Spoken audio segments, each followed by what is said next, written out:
my painting is dry. I let it rest about 2 days. I have checked it by touching it and nothing's coming off, so we know we're good to go. Today is the last day, so we're going to be focusing on tightening everything up and making sure that everything feels really good. There's a nice depth going on. The first thing I'm definitely going to be focusing on is where the clouds are very see-through still. So in these areas, you can absolutely see a lot of the background.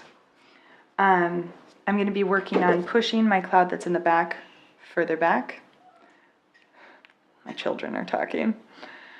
And I'm going to be working on pulling this cloud in the front towards you. So this one will go further back because I'm going to add a little more depth into the shadow here and to the reverse side of these spheres here. So I'm definitely going to make it really rich and shadowed here, rich and shadowed here, rich and shadowed here, and then build a little more depth in that one.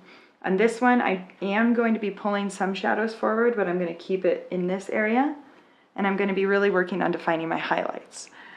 All right, so I'm going to be first working on adding the shadows. I'm going to be working on this back one first, and then I'm going to tighten up this front one, and then I'm going to show you guys a couple fun things that you can do if you want to turn it up a little. So let's get going. All right, so just like I said, I was going to be starting working on the shadow. This is the Mars Violet that I'm working with right here, and I am just carefully defining the edge of where my back cloud and my front cloud touch each other. And I'm going really slow here because since I have a rounded tipped brush, if I pull into the other cloud with my shadow, it's actually going to make that circle shape, but it's going to go the other direction. So I'm going really slow and really carefully, and really trying to move cautiously.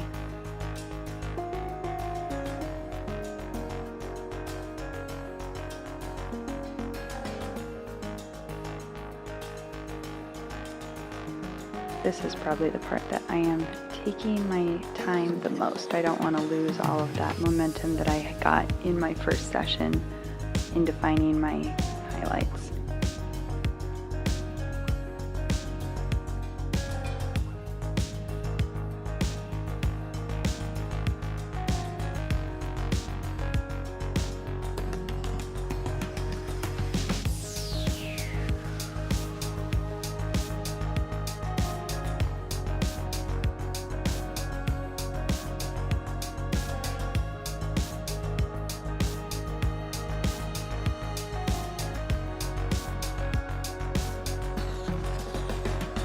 So already with just that definitions, you can really see our front cloud kind of popping forward.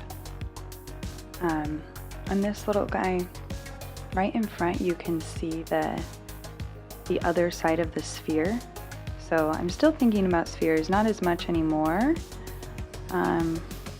because I only have the half side of it really showing where the highlight is. But when I'm doing some of the shadows, you can still think back to it to know where you want to be placing shadows, and it's going to be still really helpful.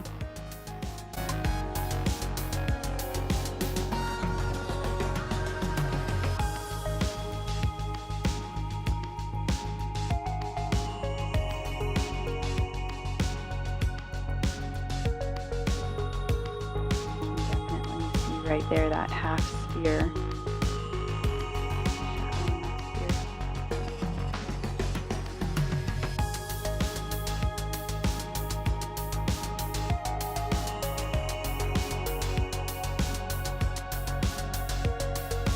I'm just really taking my time on this part. My clouds tend to have a pretty high contrast, which means things are very dark and very light. This Mars Violet is not as dark as black, but it is quite dark. If you're working with lighter tones, like perhaps if you were wanting to paint very realistic clouds, you would have a white and a white gray and a pretty much gray white then as your darkest one. And you would still be using these same proportions. So your darkest color, even if it's not as dark as mine, is still going to be in big proportions if you're kind of pushing something back into space. Right here you're seeing I'm adding in our mid-tones. That's the rose gray. And I'm using that same, you can really see here that I'm using that same type of dabbing. And I really want you to notice that I'm not, at this point, overlaying my two colors that I put down that are both wet. I'm not putting any of my mid-tone on top of my darkest one, and they are barely touching. I have two very different colors sitting side by side. There is no mixing right now, so I'm just working on placing the colors down at this point.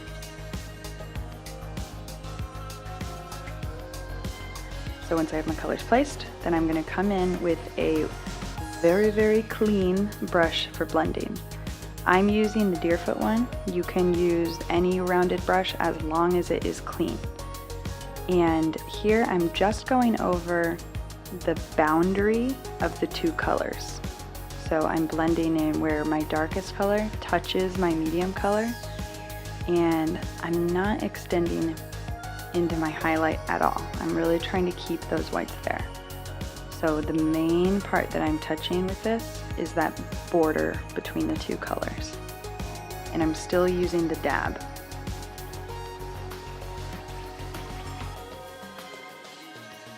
If you feel like it's not blending very well, go ahead and pause and clean your brush. It doesn't have to be clean, but just rinse it off and make sure it doesn't have big gobs of paint on there.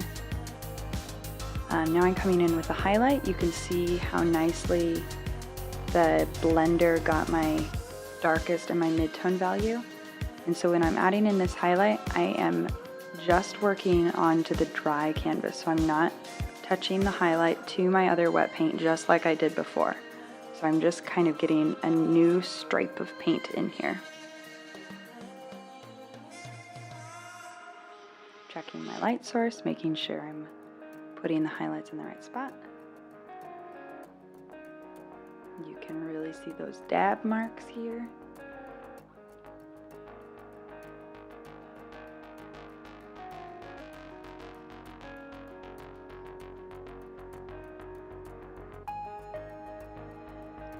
And with this highlighter, it is okay to work on how the edges of your clouds look.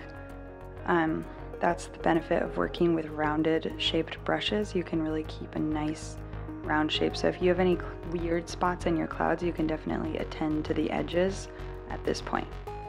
So I'm switching back to my blender. It's clean, and I am just blending the edge of where my highlighter touches my mid-tone. Not touching at all the very top left corner of any of the new shapes I've added in, because I really like that roundness and I like the crispness of the highlight. So you can see I'm really making sure my blender is clean before I'm attending to a new puff on this cloud. I'm doing that same thing, just working the border between the two colors of the highlighter and the mid-tone.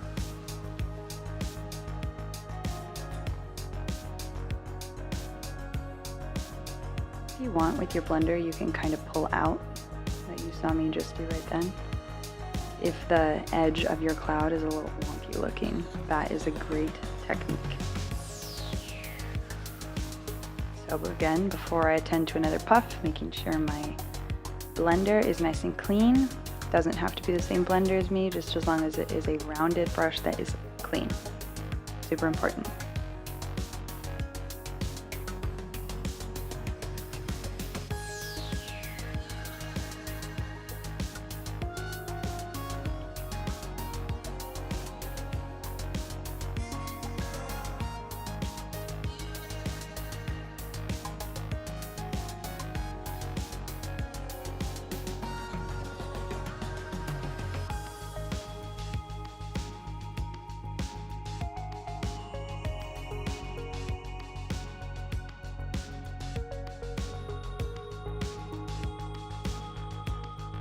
So sometimes when I'm working on it, I have a little bit extra paint on my brush, and if there are areas on your clouds that sort of look dead and not dynamic, I'll use that paint that's already there on my blender. It's not a lot of it, but it will definitely help it sort of give it a little more interest and make it look like it's not a flat surface. So even just a little bit of color variation is going to go a long way. Cleaning my my brush again, really make sure that each puff you attend to is very clean. So the reason for this is that our white is so pure, and the dark will easily saturate the white, and you're gonna be stuck with a big mucky mess. So it's super important that you protect that white and keep it as clean as you possibly can.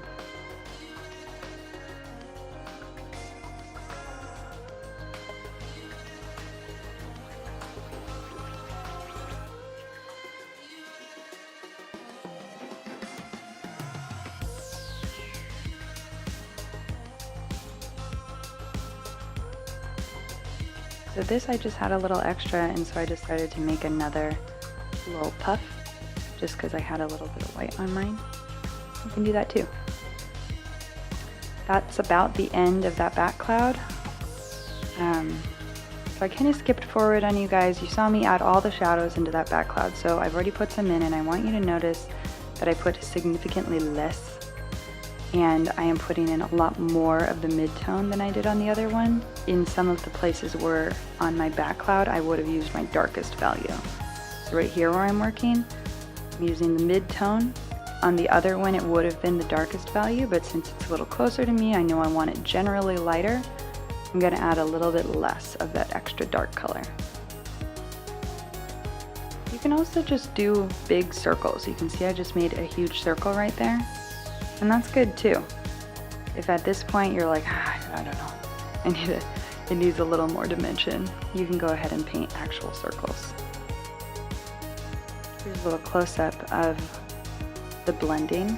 So again, just going along the edge of the two wet colors, which is my darkest and my mid-tone. I'm not touching the other one. And I like to blend it first before I tie in the highlights. You don't have to do that. If you prefer to get all of the paint in 3 little stripes onto your clouds first, 3 stripes is in your highlight color, and then your mid-tone, and then your shadow, and then blend everything, I think that that's great. I do think that if you combine those steps, it is a little bit harder to keep your whites very white, which is why I do it in a whole separate wave. But if you're working on clouds for a while, you're going to get a method that works for you. So you can see right here, I'm not overlaying my white with the other one. That helps keep my brush really clean and really white. And I'm going to save that time for blending with a clean blender. So I'm really trying to keep my white brush sacred, essentially.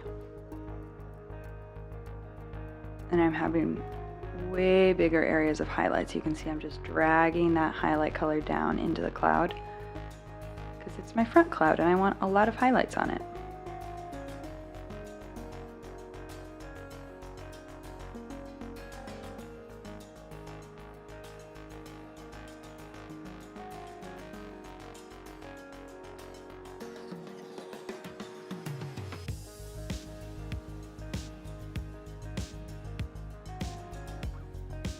Here's my blender. It really is, making these clouds is like just all about the blender, and being really careful of keeping your colors safe from each other. So I would say, I mean, look at this. You can see all the stripes in the cloud. It really comes together just at the last moment. So if yours are looking really wonky, just be patient with yourself and wait until you're ready to blend. You can also just play around with blending 2 colors before you start working on clouds at all, just so you can practice this thing. So if you choose to do that, it's just painting 2 stripes side by side and then just blending the 2 together using a dabbing motion. So instead of going back and forth, you're just going to follow that line until they're blended.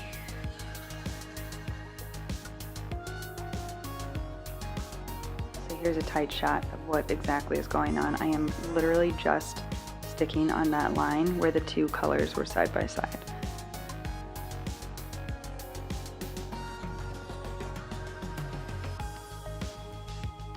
And then only once I feel like they're sort of blended will I sort of stray from that line.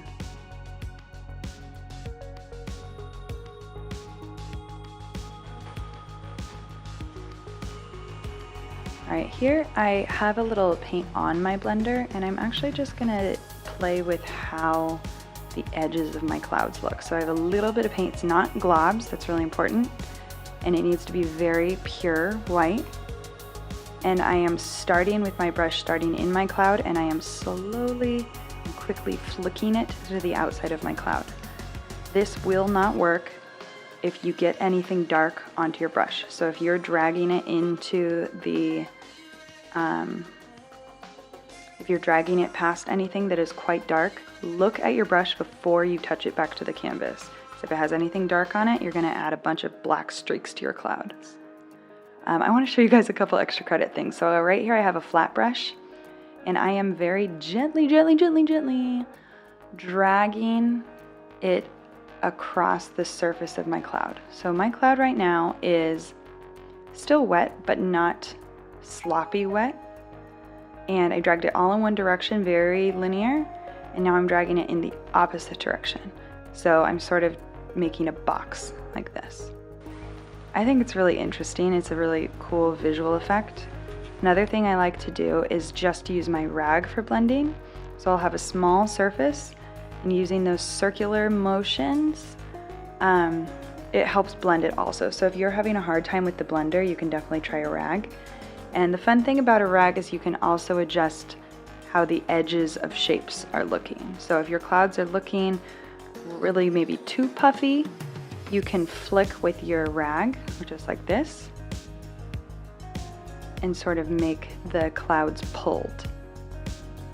I really like doing this. It's one of my favorite things. So it's that flick motion with the rag. And the paint can't be sloppy and wet, but it does need to be wet in order to do this.